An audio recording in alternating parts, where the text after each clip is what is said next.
Let's talk about legends. Rodgers and Hammerstein. Richard Rodgers and Oscar Hammerstein II, the Kings of Broadway. They wrote the soundtrack of the 20th century.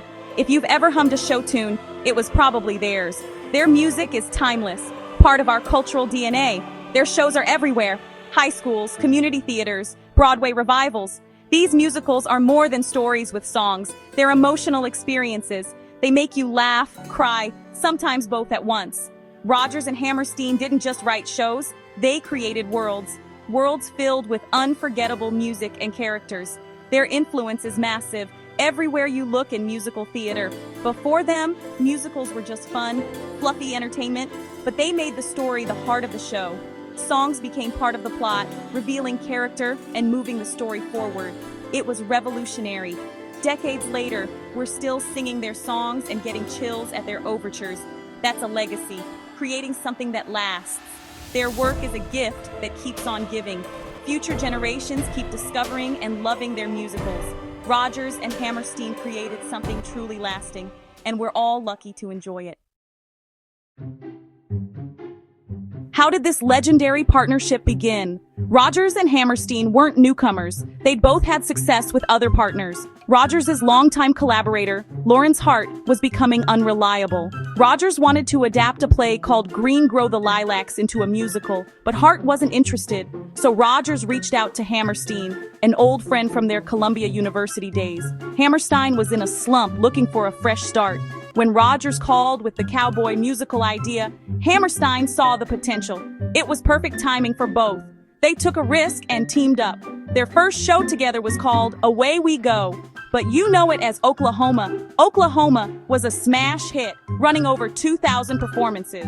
From the start, they clicked, two halves of a creative whole. Their partnership was sealed with that first success. It was magic from the beginning. Together, they changed Broadway forever. The rest, as they say, is history. And what a history it is.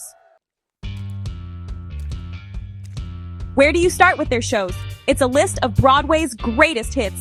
After Oklahoma, in 1943, they kept delivering smash after smash. Carousel brought us the anthem, You'll Never Walk Alone, pure emotion in music. South Pacific tackled prejudice and war, winning the Pulitzer Prize for drama. Its songs, Some Enchanted Evening, I'm Gonna Wash That Man Right Out of My Hair, are classics. The King and I dazzled with its romance, costumes, and unforgettable music like Getting to Know You. And then, their final masterpiece, The Sound of Music.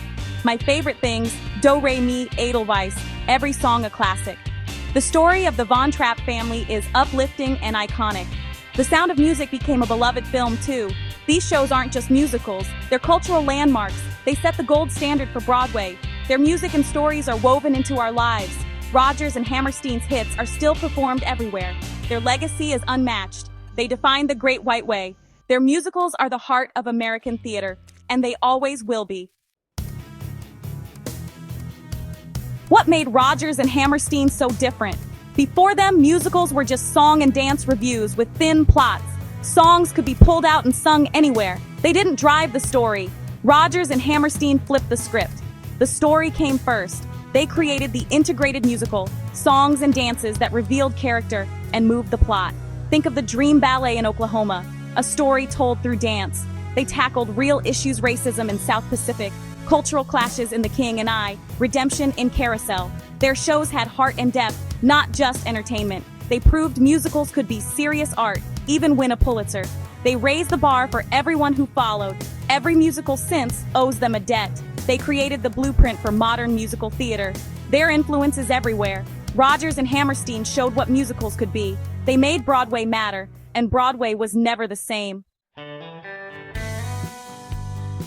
What was their secret? Unlike most teams, they worked separately. Hammerstein wrote lyrics first, then Rodgers set them to music.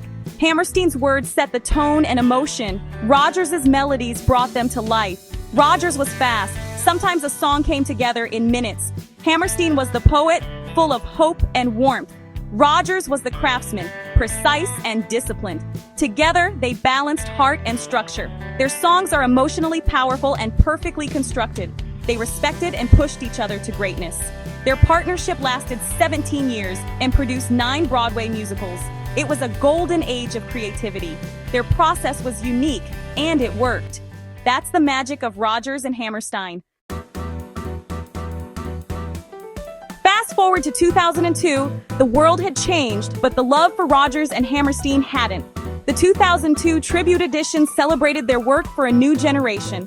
Remastered recordings, documentaries, and interviews brought their genius to life again. It was a masterclass in musical theater, a fresh coat of paint on timeless masterpieces. The tribute sparked renewed appreciation and inspired new productions. Their themes, love, hope, courage, are always relevant. Their music transcends time. Great art never expires. Rodgers and Hammerstein's legacy is still vibrant. Their songs are woven into our lives.